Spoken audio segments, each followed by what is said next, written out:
Hey there, we're the Huge Movie Fanatics, and we are doing a review of Transformers 2, Revenge of the Fallen. And, boy, that was an utter piece of crap. I mean, if you thought that it couldn't get any worse than one.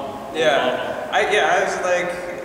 You thought the trailer looked good, didn't you? I thought the trailer looked alright. Here's the thing. That's the point, though, they wanted to. With a lot of movies now, the sequel tends to better what was done in the original. Yeah, most sequels sometimes. in the 2000s, that's like the best movies and franchises tended to be the second one. You get that with Spider-Man, Dark Knight. You get it with a lot of movies. X-Men too. You tended to see that. So I'm like, well, maybe they'll find what worked, what was kind of magical and likable about that first one, and give us more. Embellish on that, and they did the opposite. Well, no, they actually did do it, but they did it to the point where they're like, let's try and hit a home run with this 8 times, and so we're going to give you everything so much that you're going to vomit.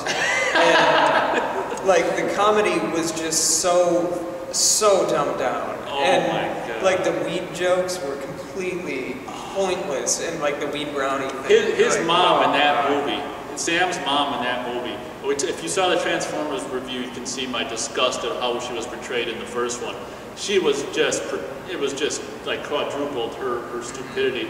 And yeah, I heard them pop his cherry. I mean, everything she said was so... All the women in the movie are just painted as either idiots or sex objects. Yeah, if they're young, they're stupid sex objects. If they're old, they're just stupid objects. Yeah, and it's just really unfortunate. I feel bad for the actresses in it because they probably do have some talent.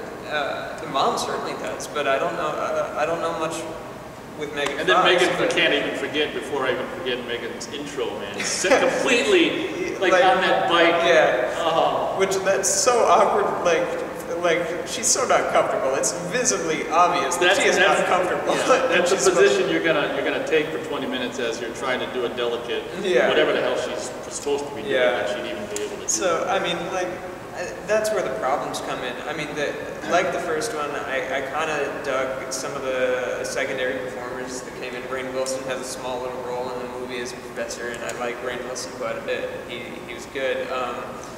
The special effects are good.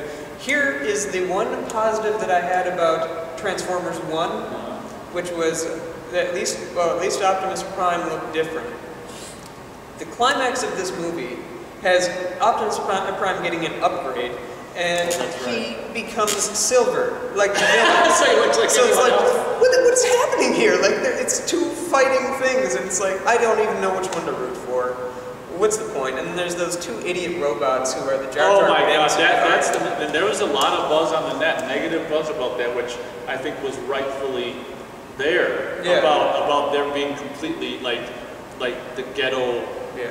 Black, they weren't black colored, but... No, like, Jar Jar Binks, I've heard complaints about that as well, and if you look for it, you can see that, but it's not on the nose. I mean, and Jar Jar Binks is such a better character than those And that's saying something. And that is pretty much saying something. Yeah, there's these 2 little car robots that you know if you've seen it that are just, they're there from the very beginning. They're flat out, like, parodies of African-American gang, like, ghetto life, and it's just completely pointless to the movie. They serve no point.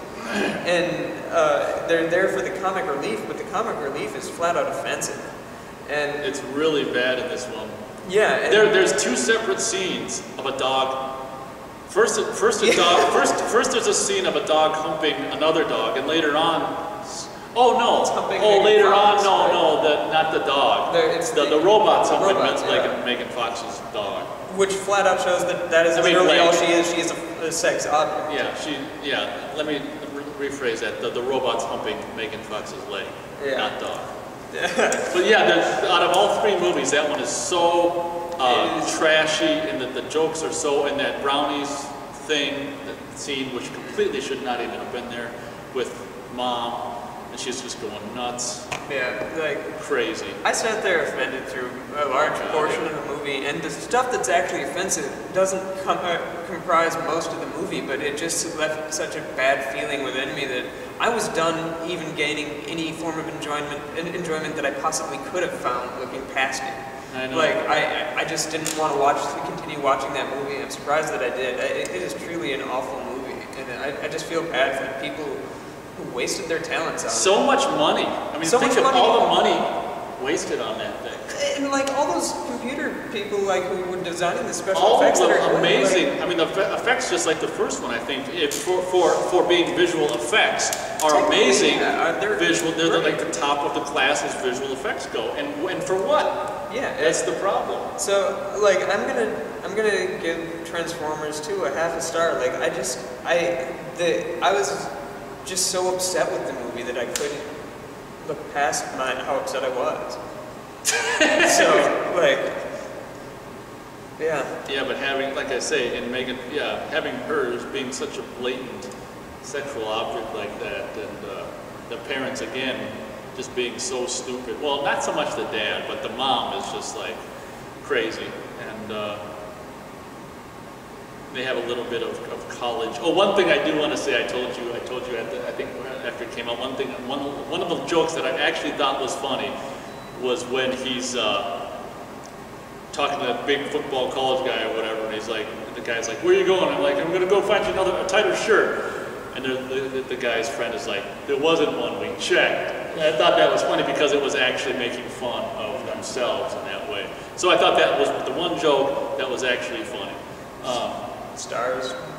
It's just gonna be 1 star. It's a lot worse than the first one than that. But as you know, if you've heard me say I don't give less than 1 star, that's kind of the bottom of the barrel. We're pressed for time, so I guess we'll just move on to... That's the end of that. That's the end of the Transformers Revenge of the Fallen review. Catch you later. Peace.